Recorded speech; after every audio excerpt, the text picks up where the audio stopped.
The Lost Generation, 1883 to 1900. If you were born into this generation, you'd literally be celebrating your 17th birthday in front of the trenches, huddled down with mud covering your entire body as bombs and missiles fly across your head. Well, sadly, it was during this era that the nightmare and horror of World War I was in full swing, and everybody experienced the trauma and death that came with it. A whopping total of 8.5 million people lost their lives in this war, and another 21 million went home with irreparable injuries. As if growing up and losing all your friends and family in a war wasn't enough torture, they were once again hit with the Spanish flu pandemic of 1918 that killed over 50 million people worldwide. Honestly, it was like a morbid game of death, and one thing was bound to kill you. And all these constant L's threw this generation into the early beginnings of the Great Depression, which consisted of a high rate of unemployment, insane abject poverty, and a general sense of hopelessness. These guys were called Lost not because they couldn't find their way home after a wild night out, but because after everything they went through, lost was the perfect way to describe them. Well, nobody can blame them for calling themselves a lost generation, honestly. However, a lot of good still came from these guys. They were still able to reach within themselves and come up with people who made significant contributions to the world. Well, they have Albert Einstein, who developed the theory of relativity, and Alexander Fleming, who discovered penicillin, who was also born during this time. The Greatest Generation, 1901 to 1927. Have you ever seen a movie with the whole storyline based on the after effects of war? You know how there would always be an economic crisis and collapse, and everybody that survived would literally be moving around confused and lost while trying to make sense of what is left of the world? Well, this is exactly what the Greatest Generation experienced throughout their time. Now, after World War I, the entire world was thrown into something called the Great Depression. And if you think what the world is going through now is bad, just wait till you hear how crazy it was for these guys. The Great Depression began with the stock market crash in October 1929, which wiped out millions of investors. You see, the entire economy took a nosedive faster than a seagull spotting a dropped hot dog at the beach. The unemployment rate was as high as 25%, and a total of 12,830,000 people were unemployed, which led to people losing their savings, homes, and widespread poverty and homelessness. And just when they thought life couldn't get any more depressing, they were hit with World War II.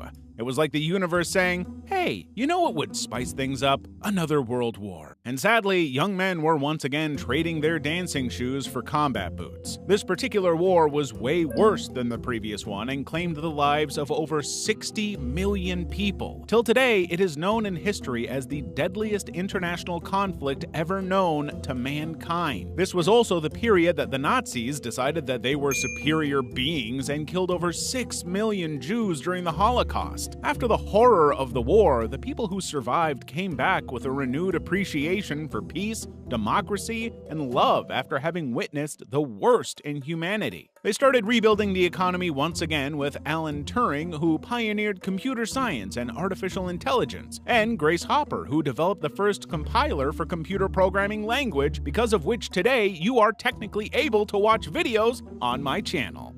The Silent Generation, 1928 to 1945.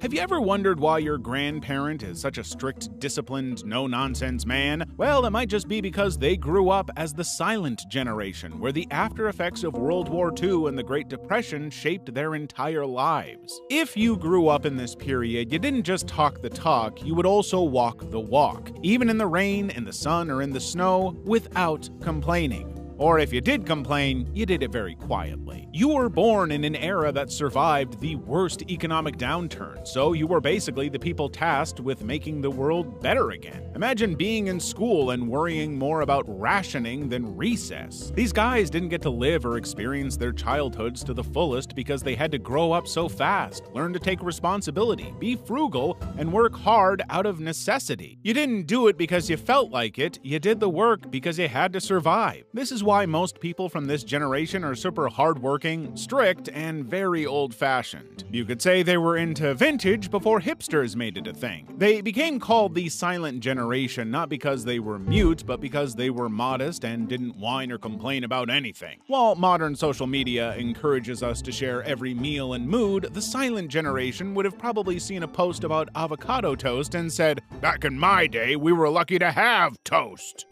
Baby boomers, 1946 to 1964.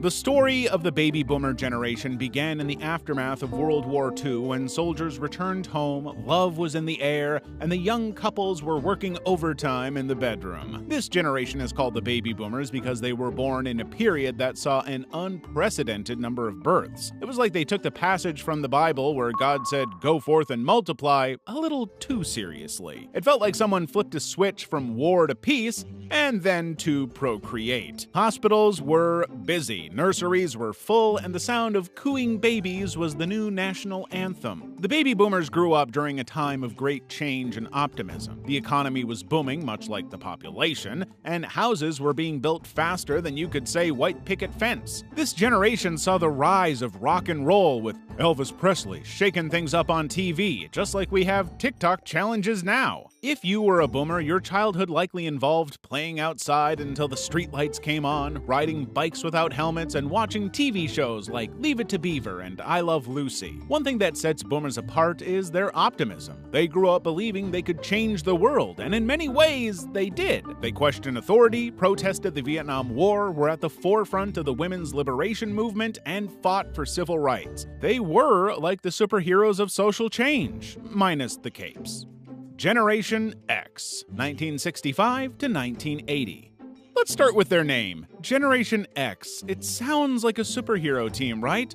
But unlike the X-Men, these Xers don't have superpowers, unless you count their ability to survive without the internet and phones for most of their childhood as a superpower, which, let's be honest, it kind of is. Generation X are the ones who grew up with MTV, the original Star Wars trilogy, and the ever-present threat of nuclear annihilation. In short, they were the guinea pigs for modern pop culture and the end of the Cold War. One of the greatest traits of this generation was their independence. They're often called the latchkey kids because many of them came home to empty houses after school because their parents were busy working. This led to a generation that's self-reliant and adaptable. These guys entered the workforce during an economic downturn and are known for their resourcefulness and resilience. They witnessed the rise of the corporate ladder, but were also the first to truly embrace the concept of work-life balance. They're the generation that said, "Wait a minute, there's more to life than just work?" And then promptly invented casual Fridays and telecommuting. They worked hard and played harder, often simultaneously, and were honestly the original side hustlers,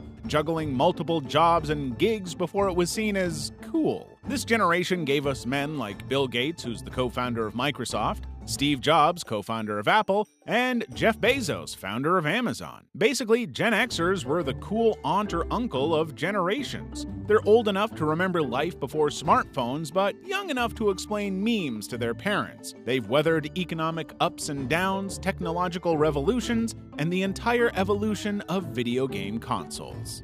Millennials, 1981 to 1996.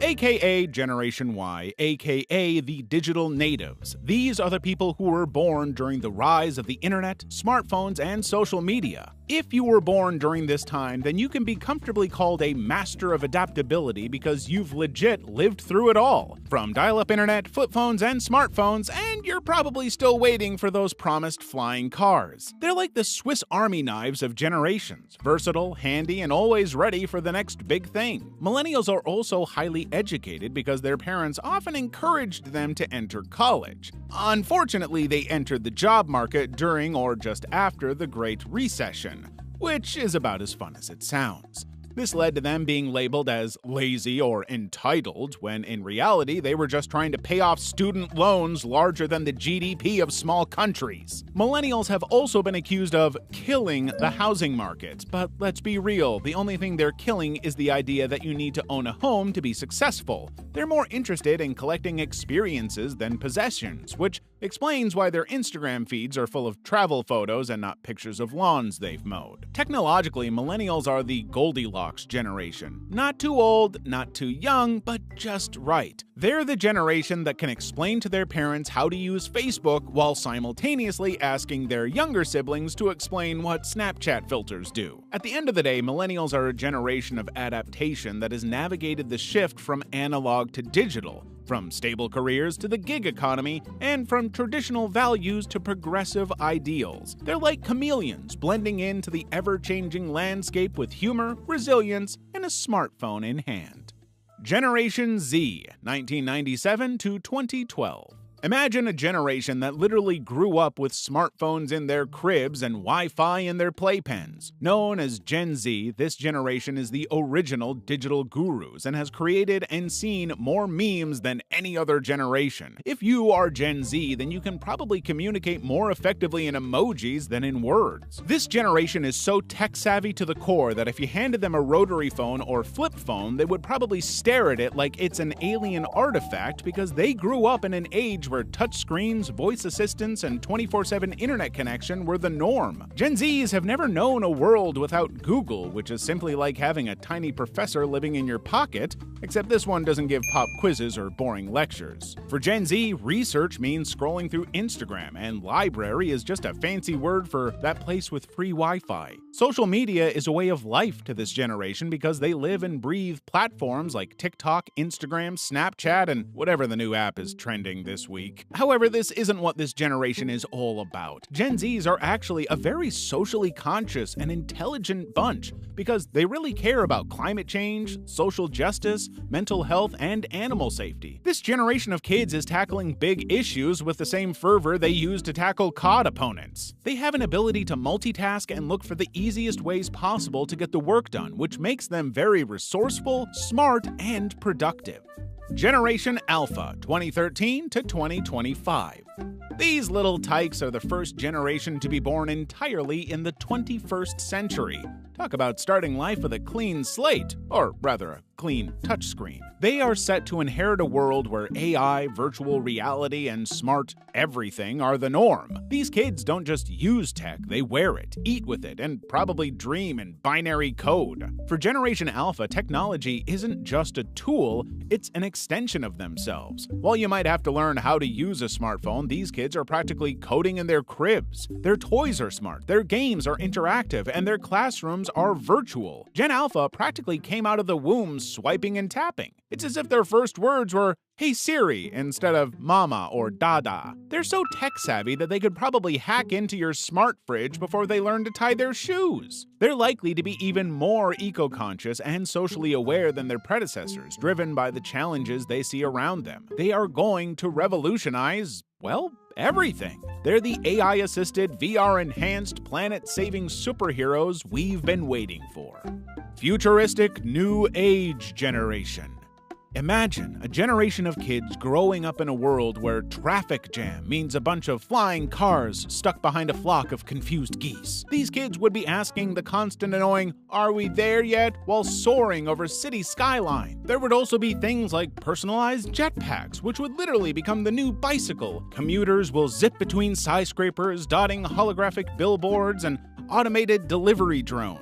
I mean, rush hour would basically look like a chia tick baller of human fireflies. These future kids won't have their heads stuck on their phones or in the clouds because there will be Neuralink by this time. If you forgot to study for a test, then there's no need to panic. All you need to do is download the information straight into your brain. Schools would even offer thought loading sessions where students can absorb entire subjects in minutes. Beware though, because daydreaming in class might accidentally broadcast your crush to the entire school. With Neuralink, language barriers would also be ancient history. If you're lucky enough, someone might even decide the language of animals' language, so you can finally know what your cat really thinks of you. This generation would also witness a time when humans would develop colonies on Mars, which would be an exciting mix of cutting-edge technology and age-old problems. Some kids born there would even view Earth's blue skies and vast oceans as exotic travel destinations. Long-distance relationships would take on a whole new meaning when your boyfriend literally lives on another planet. The future generation would look back at this era with a mix of amusement and awe, just like you view the early days of computing and aviation. Things would be so different and yet so much more amazing. Who knows? Humanity might even visit the stars soon.